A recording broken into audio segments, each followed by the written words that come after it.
Hi hello ಎಲ್ಲರಿಗೂ ನಮಸ್ಕಾರ. ಕಾಮನಬಿಲ್ಲು ಕಥಾಗುಚ್ಛ YouTube ಚಾನಲ್ಗೆ ಸ್ವಾಗತ. ಇನ್ನೂ ಯಾರೆಲ್ಲ ಈ ಚಾನಲ್ಗೆ ಸಬ್ಸ್ಕ್ರೈಬ್ ಮಾಡದೆ ಕತೆ ಕೇಳ್ತಾ ಇದ್ದೀರೋ ಪ್ಲೀಸ್ ಸಬ್ಸ್ಕ್ರೈಬ್ ಮಾಡಿ ಕತೆ ಕೇಳಿ. ಹಾಗೆ ನನ್ನ ಈ ಕತೆ ನಿಮಗೆ ಇಷ್ಟ ಆದರೆ ಲೈಕ್ ಮಾಡಿ, ಕಮೆಂಟ್ ಮಾಡಿ, ಶೇರ್ ಮಾಡಿ. ಪದ್ಮಗಂಧಿನಿ ಭಾಗ 85. ವರ್ಷಗಳಿಂದಲೂ ಯಾರಿಗೂ ಹೇಳದೆ ಮುಚ್ಚಿಟ್ಟುಕೊಂಡು ಬಂದಂತಹ ವಿರೂಪಾಕ್ಷ ಹಾಗೂ ಪ್ರಮೀಳಾ ಇಬ್ಬರ ಅನೈತಿಕ ಸಂಬಂಧ ಜ್ವಲಂತಿ ಅವರ ಮುಂದೆ ಈಗ ಬಯಲಾಗಿತ್ತು. ಅವರ ಮುಂದೆ ನಿಂತು ಕೈಕಟ್ಟಿ ಅವರನ್ನೇ ನೋಡುತ್ತಾ ನಿಂತಿದ್ದ ಜ್ವಲಂತಿ ಅವರನ್ನು ನೋಡಿ ಎದರಿದ ಇಬ್ಬರ ನೋಟ ಬದಲಿಸಿಕೊಂಡರು. ವಿರೂಪಾಕ್ಷ ಅವರಿಗಂತೂ ಭಯದಲ್ಲಿ ಮಾತುಗಳು ಹೊರಡದೆ ಹಾಗೇ ನಿಂತರು. ಇಬ್ಬರೂ ಮಾತನಾಡದೆ ನಿಂತಿರುವುದನ್ನು ನೋಡಿದ ಜ್ವಲಂತಿ ಅವರು, ನೀನು ಹೋಗು ಎಂದು ಪ್ರಮೀಳಾ ಕಡೆ ತಿರುಗಿ ಹೇಳಿದವರು, ನೀವು ಒಳಗೆ ಬನ್ನಿ ಎಂದು ವಿರೂಪಾಕ್ಷ ಅವರಿಗೆ ಹೇಳಿ ಅವರೇ ಮೊದಲಾಗಿ ಒಳಗೆ ಹೋಗಿದ್ದರು. ಬೇರೆ ಹೆಣ್ಣಾಗಿದ್ದರೆ ಅಲ್ಲಿ ಕೂಗಾಡಿ ರಂಪ ಮಾಡುತ್ತಿದ್ದರೇನೋ, ಆದರೆ ಜ್ವಲಂತಿ ಹಾಗೆ ಮಾಡದೆ ಸಾಧ್ವಿಯ ಹಾಗೆ ಒಳ ಬಂದಿದ್ದರು. ಬೀಸುವ ದೊಣ್ಣೆಯಿಂದ ತಪ್ಪಿಸಿಕೊಂಡರೆ 100 ವರ್ಷ ಆಯಸ್ಸು ಎನ್ನುವಂತೆ ಪ್ರಮೀಳಾ ಜ್ವಲಂತಿ ಅವರ ಮಾತು ಕೇಳಿ ಬದುಕಿತು ಬಡಜೀವ ಎಂದು ನೆನೆದು ಅಲ್ಲಿಂದ ಜಾಗ ಖಾಲಿ ಮಾಡಿಬಿಟ್ಟಳು. ಇತ್ತ ಒಳಗೆ ಹೋಗಲು ಭಯ ಆವರಿಸಿತು ವಿರೂಪಾಕ್ಷ ಅವರಿಗೆ.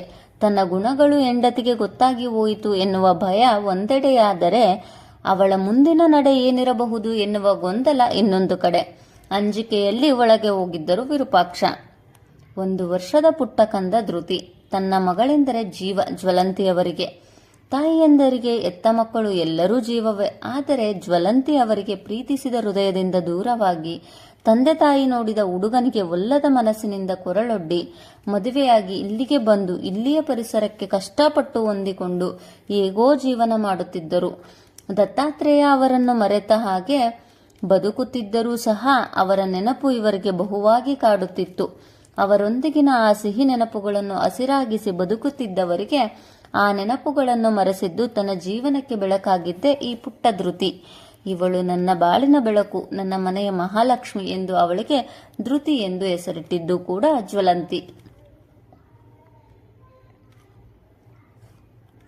ಗಂಡ ಅಂಜಿಕೆಯಲ್ಲಿ ಒಳಬಂದರೂ ಸಹ ಅವರೆಡೆಗೆ ನೋಡದೆ ಹಾಸಿಗೆಯ ಮೇಲೆ ಮಗುವನ್ನು ತಟ್ಟಿ ಮಲಗಿಸಿ ಅವಳಿಗೆ ಪುಟ್ಟದಾದ ಮೃದುವಾದ ರಗ್ಗು ಒದಿಸಿ ಹೊರಬಂದು ಗಂಡನ ಮುಂದೆ ನಿಂತವರ ನೋಟ ಅದೇ ಬೆಂಕಿಯ ಜ್ವಾಲೆಯಂತಿತ್ತು. ನಾನೇನು ಕಡಿಮೆ ಮಾಡಿದ್ದೆ ಎಂದು ಇನ್ನೊಬ್ಬಳನ್ನು ನೋಡಿಕೊಂಡಿದ್ದೀರನ್? ನಾನು ಬಾಣಂತನ ಮುಗಿಸಿಕೊಂಡು ಬರುವ ತನಕ ಕಾಯುವುದಕ್ಕೂ ಕಷ್ಟವಾಗಿತ್ತಾ ನಿಮಗೆ? ಅಥವಾ ನನ್ನ ಜೊತೆ ಬದುಕಲು ನಿಮಗೆ ಆಗುವುದಿಲ್ಲ ಎಂದಿದ್ದರೆ ನಾನೇ ಮುಂದೆ ನಿಂತು ನಿಮ್ಮಿಬ್ಬರ ಮದುವೆ ಮಾಡಿಸುತ್ತಿದ್ದೆ. ಅದು ಬಿಟ್ಟು ಯಾರಿಗೂ ತಿಳಿಯದ ಹಾಗೆ ಈ ರೀತಿ ಅನೈತಿಕ ಸಂಬಂಧ, ಛೀ, ನಾಚಿಕೆಯಾಗಬೇಕು ನಿಮ್ಮ ಜನ್ಮಕ್ಕೆ ಎಂದು ಏರು ಧ್ವನಿಯಲ್ಲಿಯೇ ಮಾತನಾಡಿದರು. ತನ್ನ ತಪ್ಪು ಇಲ್ಲದಿದ್ದರೆ ಎಂದಿಗೂ ತಲೆಬಾಗುವ ಹೆಣ್ಣಲ್ಲ ಜ್ವಲಂತಿ. ವಿದ್ಯಾವಂತೆ, ವಿವೇಚನೆ ಉಳ್ಳವರು. ಮಾತುಗಳು ಎಂದಿಗೂ ನೇರ.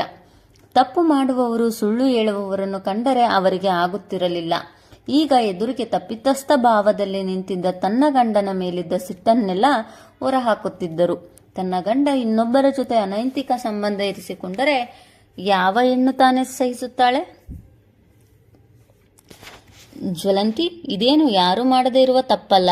ಹಾಗಂತ ನಾನು ನಿನ್ನನ್ನು ಕಡೆಗಣಿಸಿಲ್ಲ, ನಿನಗೆ ಯಾವ ಕೊರತೆಯನ್ನೂ ಮಾಡಿಲ್ಲ. ಅಥವಾ ಅವಳು ಇಲ್ಲಿಗೆ ಬಂದು ನಿನ್ನ ಸ್ಥಾನವನ್ನೇನೂ ಕಿತ್ತುಕೊಂಡಿಲ್ಲ.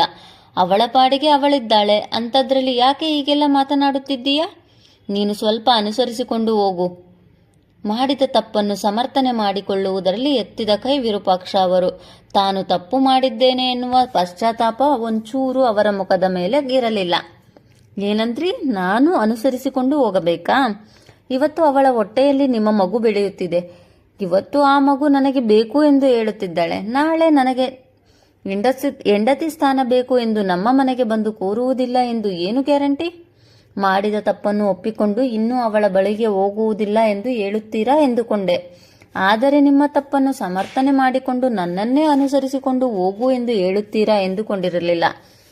ತನ್ನ ಗಂಡ ಮಾಡಿದ ತಪ್ಪನ್ನು ಕ್ಷಮಿಸಿ ಅವನನ್ನೇ ದೇವರು ಎಂದು ನಂಬಿ ಅವನನ್ನು ವೇಶ್ಯೆಯ ಮನೆಗೆ ಕರೆದುಕೊಂಡು ಹೋದಂತಹ ಸತಿ ಸುಲೋಚನಾ ಅಲ್ಲ ನಾನು. ಇವಳು ಜ್ವಲಂತಿ. ಇಲ್ಲ, ಇಷ್ಟೆಲ್ಲ ಆದ ಮೇಲೆ ಒಂದು ಕ್ಷಣ ಕೂಡ ನಾನು ಇಲ್ಲಿರುವುದಿಲ್ಲ. ನಿಮಗೆ ಹೇಗಿದ್ದರೋ ಅವಳು ಇದ್ದಾಳಲ್ಲ, ಅವಳ ಜೊತೆಗೆ ಚೆನ್ನಾಗಿರಿ ಎಂದು ಹೇಳಿ ಕೋಣೆಗೆ ಹೋಗುವವರ ಕೈ ಹಿಡಿದವರು, ನೋಡು ಜ್ವಲಂತಿ, ನನಗೆ ಕೋಪ ತರಿಸಬೇಡ. ಈಗ ನೀನು ಇದನ್ನೆಲ್ಲ ಹೊರಗೆ ಹೇಳಿದರೆ ಹೋಗುವುದು ನಮ್ಮ ಮನೆ ಮಾನ ಮರ್ಯಾದೆ. ಇದೆಲ್ಲ ಬೇಕಾ ಹೇಳು? ನೀನು ಸ್ವಲ್ಪ ಅನುಸರಿಸಿಕೊಂಡರೆ ಎಲ್ಲವೂ ಸರಿ ಹೋಗುತ್ತದೆ. ಛೀ, ಕೈ ಬಿಡಿ. ನಿಮ್ಮ ಮುಖ ನೋಡಲು ನನಗೆ ಅಸಹ್ಯವಾಗುತ್ತಿದೆ. ಎಲ್ಲ ಹೆಣ್ಣು ಮಕ್ಕಳು ಅವನು ಬಡವನಾಗಿದ್ದರೂ ಪರವಾಗಿಲ್ಲ, ಶ್ರೀರಾಮಚಂದ್ರನಂತ ಗಂಡ ಸಿಗಬೇಕು ಎಂದು ಆಸೆ ಪಡುತ್ತಾರೆ. ಶೀಲಾ ಚಾರಿತ್ರ್ಯ ಎನ್ನುವುದು ಹೆಣ್ಣಿಗಷ್ಟೇ ಅಲ್ಲ, ಗಂಡಿಗೂ ಕೂಡ ಇರುತ್ತದೆ.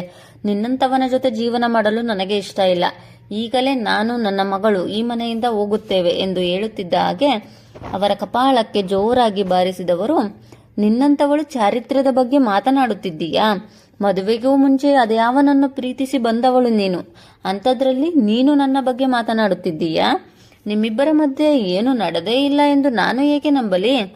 ಆದರೂ ಬಾಯಿ ಮುಚ್ಚಿ ನಾನು ನಿನ್ನ ಜೊತೆ ಸಂಸಾರ ಮಾಡುತ್ತಿಲ್ಲವಾ ಎಂದು ಮೂಳೆ ಇಲ್ಲದ ನಾಲಿಗೆಯಲ್ಲಿ ತಡೆ ಇಲ್ಲದೆ ನುಡಿದಿದ್ದರು ವಿರೂಪಾಕ್ಷ.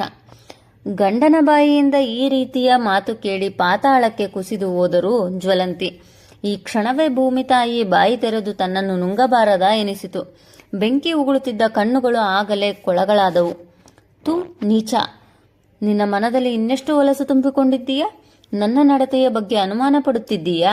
ಗಂಡ ಹೆಂಡತಿ ಮಧ್ಯೆ ಯಾವುದೇ ಸೀಕ್ರೆಟ್ ಇರಬಾರದು ಎಂದು ನಿನ್ನ ಮೇಲಿನ ನಂಬಿಕೆಯಿಂದ ನಾನು ದತ್ತು ಪ್ರೀತಿಸಿ ಮದುವೆಯಾಗಬೇಕೆಂದಿದ್ದು, ಜಾತಿಯ ಕಾರಣಕ್ಕೆ ನಾವಿಬ್ಬರು ಬೇರೆಯಾದದ್ದು ಎಲ್ಲವನ್ನೂ ನಿನ್ನ ಬಳಿ ಹೇಳಿದ್ದೆ.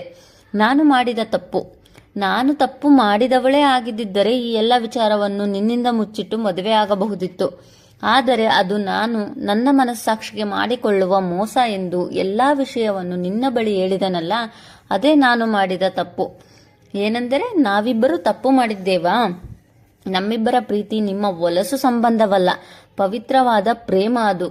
ನನ್ನ ದತ್ತುವಿನ ಬಗ್ಗೆ ಮಾತನಾಡುವ ಯೋಗ್ಯತೆ ನಿನಗಿಲ್ಲ ಎನ್ನುತ್ತಿದ್ದ ಹಾಗೆ ತನ್ನ ಮುಂದೆಯೇ ಬೇರೆ ಗಂಡಸನ್ನು ಹೊಗಳುತ್ತಿದ್ದಾಳಲ್ಲ ಎನ್ನುವ ಕೋಪ ತಾರಕಕ್ಕೇರಿ ಒಡನೆ ಜ್ವಲಂತಿಯವರ ಮುಡಿಗೆ ಕೈ ಹಾಕಿದವರು, ಏನೇ ಅಂದೆ? ತಾಳಿ ಕಟ್ಟಿದ ಗಂಡನಿಗಿಂತ ನಿನಗೆ ಪ್ರೀತಿಸಿದವನೇ ಹೆಚ್ಚಾದನಾ? ಈಗಲೂ ಹೇಳುತ್ತೇನೆ, ನಿಮ್ಮಿಬ್ಬರ ಮಧ್ಯೆ ಏನು ನಡೆದಿಲ್ಲ ಎಂದು ಹೇಳಲು ನಿಮ್ಮಿಬ್ಬರದು ಉಪ್ಪು ಖಾರ ತಿನ್ನುವ ದೇಹವಲ್ಲವಾ? ಅಥವಾ ನೀವಿಬ್ಬರು ಮನುಷ್ಯರಲ್ಲವಾ? ನಾನು ಮಾಡಿದ ತಪ್ಪು ನಿನ್ನ ಕಣ್ಣಿಗೆ ಕಾಣುತ್ತಿದೆ, ಆದರೆ ನಿಮ್ಮಿಬ್ಬರ ಕಳ್ಳಾಟ ಯಾರಿಗೂ ತಿಳಿದಿಲ್ಲ ಅಷ್ಟೇ. ಇಲ್ಲ, ಗಂಡನ ಮೇಲೆ ಪ್ರೀತಿ ಇರುವವಳು ವರ್ಷಗಟ್ಟಲೆ ತವರು ಮನೆಯಲ್ಲಿ ಕುಳಿತುಕೊಳ್ಳುತ್ತಿರಲಿಲ್ಲ. ಯಾರಿಗೆ ಗೊತ್ತು, ಅವನು ಕೂಡ ಅಲ್ಲಿಗೆ ಬಂದು ಹೋಗುತ್ತಿದ್ದನೇನೋ. ಅನುಮಾನ ಎನ್ನುವುದು ಮನುಷ್ಯನನ್ನು ಯಾವ ರೀತಿ ಬೇಕಾದರೂ ಮಾತನಾಡಿಸುತ್ತದೆ, ಯೋಚನೆ ಮಾಡುವ ಹಾಗೆ ಮಾಡುತ್ತದೆ. ಅನುಮಾನ ಪೆದ್ದ ರೋಗಂ ಎನ್ನುವ ಹಾಗೆ ಅನುಮಾನ ಎನ್ನುವುದಕ್ಕೆ ಯಾವ ಮದ್ದೂ ಸಿಗುವುದಿಲ್ಲ. ವಿರೂಪಾಕ್ಷ ಅವರು ಹಾಗೆ ಹೇಳುತ್ತಿದ್ದ ಹಾಗೆ ತನ್ನ ಬಲವನ್ನೆಲ್ಲ ಒಟ್ಟುಗೂಡಿಸಿ ವಿರೂಪಾಕ್ಷ ಅವರ ಕೆನ್ನೆಗೆ ಬಾರಿಸಿದರು ಜ್ವಲಂತಿ. ತನ್ನ ಚಾರಿತ್ರ್ಯದ ಬಗ್ಗೆ ಮಾತನಾಡಿದರೆ ಯಾವ ಹೆಣ್ಣು ಸುಮ್ಮನಿರುತ್ತಾಳೆ? ಅದರಲ್ಲೂ ಜ್ವಲಂತಿಯಂತಹ ದಿಟ್ಟ ಹೆಣ್ಣು ಸುಮ್ಮನಿರಲು ಸಾಧ್ಯವೇ? ಇನ್ನೊಮ್ಮೆ ನನ್ನ ದತ್ತುವಿನ ಬಗ್ಗೆ ಮಾತನಾಡಿದರೆ ನಾನು ಸುಮ್ಮನಿರುವುದಿಲ್ಲ. ನಿನ್ನ ಅನೈತಿಕ ಸಂಬಂಧ ಬೆಳಕಿಗೆ ಬಂತು ಎಂದು ನಮ್ಮ ಪವಿತ್ರ ಪ್ರೇಮಕ್ಕೆ ಆಧಾರದ ರೂಪ ಕೊಡುತ್ತಿದ್ದೀಯಾ? ನಿನ್ನ ಮನದಲ್ಲಿ ಇಷ್ಟೊಂದು ಕೊಳಕು ತುಂಬಿದೆ, ನೀನು ಇಷ್ಟು ನೀಚ ಎಂದು ನನಗೆ ಗೊತ್ತಿರಲಿಲ್ಲ. ನಿನ್ನನ್ನು ಮಾತ್ರ ನಾನು ಸುಮ್ಮನೆ ಬಿಡುವುದಿಲ್ಲ. ನಿನ್ನ ಈ ಅನೈತಿಕ ಸಂಬಂಧವನ್ನು ಇಡೀ ಸಮಾಜಕ್ಕೆ ಸಾರುತ್ತೇನೆ ಎಂದು ಹೇಳಿ ಕೋಣೆಗೆ ಹೋಗಿ ಮಲಗಿದ್ದ ಮಗುವನ್ನು ಎತ್ತಿಕೊಳ್ಳಲು ಹೋಗುತ್ತಿದ್ದ ಹಾಗೆ ಜ್ವಲಂತಿ ಅವರ ಕೈ ಹಿಡಿದವರು, ನೋಡು ಜ್ವಲಂತಿ, ಈಗಾಗಲೇ ಕತ್ತಲಾಗಿದೆ. ಇಷ್ಟೊತ್ತಿನಲ್ಲಿ ಮಗುವನ್ನು ಕರೆದುಕೊಂಡು ಎಲ್ಲಿ ಹೋಗುತ್ತೀಯಾ? ನಿನ್ನನ್ನು ಈ ಮನೆಯಿಂದ ಹೊರಗೆ ಹೋಗಲು ನಾನು ಬಿಡುವುದಿಲ್ಲ ಎಂದು ಕೋಪದಲ್ಲಿ ಹೇಳಿ ಅವರನ್ನು ಗೋಡೆಗೆ ಒರಗಿಸಿ ಹಿಡಿದರು. ನನ್ನನ್ನು ಬಿಟ್ಟರೆ ಸರಿ, ಇಲ್ಲದಿದ್ದರೆ ನನ್ನ ಇನ್ನೊಂದು ಮುಖವನ್ನು ನೋಡಬೇಕಾಗುತ್ತದೆ.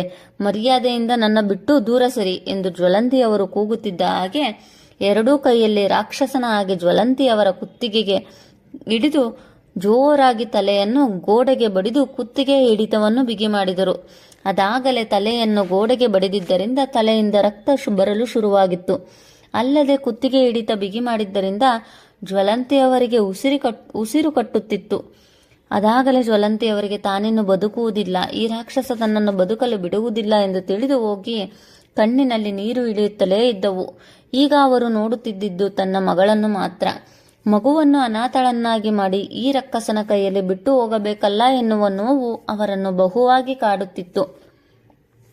ಜ್ವಲಂತಿಯವರ ಆ ನಿಸ್ತೇಜ ಸ್ಥಿತಿಯನ್ನು ನೋಡಿ ಕರುಣೆ ಬಾರಲಿಲ್ಲ ವಿರೂಪಾಕ್ಷ ಅವರಿಗೆ.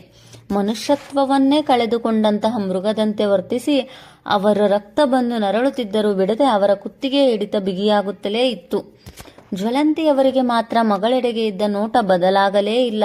ಅವರ ಕಣ್ಣುಗಳು ಮಲಗಿದ್ದ 1 ವರ್ಷದ ಅಸುಳೆಯ ಬಳಿ ಕ್ಷಮೆ ಯಾಚಿಸುತ್ತಿದ್ದವು. ಅವರ ನೋಟ ನಾನು ಈ ಕೆಟ್ಟ ಪ್ರಪಂಚದಲ್ಲಿ ನಿನ್ನನ್ನು ಒಂಟಿಯಾಗಿ ಬಿಟ್ಟು ಹೋಗುತ್ತಿದ್ದೇನೆ ಎನ್ನುವಂತಿತ್ತು. ಅವರ ಒಡಲಾಳದ ಸಂಕಟ ತೀರದು. ಕೊನೆಗೂ ಹೋರಾಟವನ್ನು ಮಾಡಲು ಆಗದೆ ಈ ಪ್ರಪಂಚದಿಂದ ತನ್ನ ಉಸಿರನ್ನು ತೆಗೆದುಕೊಂಡು ದೇಹವನ್ನು ಬಿಟ್ಟು ಹೋಗಿದ್ದರು. ಜ್ವಲಂತಿ ಅವರ ಉಸಿರು ನಿಲ್ಲಿಸಿ ಕೆಳಗೆ ಬಿದ್ದಾಗಲೇ ಅವರ ಕುತ್ತಿಗೆಯಿಂದ ಕೈ ತೆಗೆದಿದ್ದು ವಿರೂಪಾಕ್ಷ ಅವರು. ಇದ್ಯಾವುದರ ಅರಿವೇ ಇಲ್ಲದ ಅಸುಳೆ ಹಾಸಿಗೆಯ ಮೇಲೆ ಮೆತ್ತನೆಯ ಒದುಪಿನ ಒಳಗೆ ಸೊಂಪಾದ ನಿದ್ರೆಯಲ್ಲಿತ್ತು. ಅವತ್ತು ಆ ಮಗು ಅತ್ತಿದ್ದರೆ ಅದರ ಅಳು ಅಕ್ಕಪಕ್ಕದವರಿಗಾದರೂ ಕೇಳುತ್ತಿತ್ತೇನು? ಇದೊಂದು ಘಟನೆಯಿಂದ ತಪ್ಪೇ ಮಾಡದ 2 ಜೀವಗಳು ಶಿಕ್ಷೆ ಅನುಭವಿಸಿದವು.